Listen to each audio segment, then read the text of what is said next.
ಹರೇ ಶ್ರೀನಿವಾಸ. ಜ್ಞಾನ ಯಶಸ್ಸು ಲಭಿಸಲು ಕಕ್ಷ ತಾರತಮ್ಯ ಸಂಧಿಯ 28ನೇ ಶ್ಲೋಕ. ಹರಿಕಥಾಮೃತ ಸಾರ ಗುರುಗಳ ಕರುಣದಿಂದ ಪನಿತು ಪೇಳುವೆ, ಪರಮ ಭಗವದ್ಭಕ್ತರಿಗನಾದರದಿ ಕೇಳುವುದು. ಬಿಸರುವಾಂಬಕನಾಜ್ಞೆಯಲ್ಲಿ ಸುಮನಸ ಮುಖನು ತಾನೆನಿಸಿ ನಾನಾ ರಸಗಳುಳ್ಳ ಹರಿಸ್ಸುಗಳನ್ನು ಅವರವರಿಗೊಯ್ದೈವ.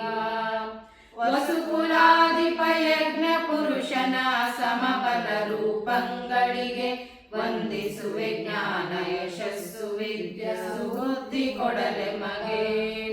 ಹರಿಕಥಾಮೃತ ಸಾರ ಗುರುಗಳ ಕರುಣದಿಂದ ಪನಿತು ಪೇಳುವೆ, ಪರಮ ಭಗವದ್ಭಕ್ತರಿದನಾದರದಿ ಕೇಳುವುದು, ಆದರದಿ ಕೇಳುವುದು. ಹರೇ ಶ್ರೀನಿವಾಸ.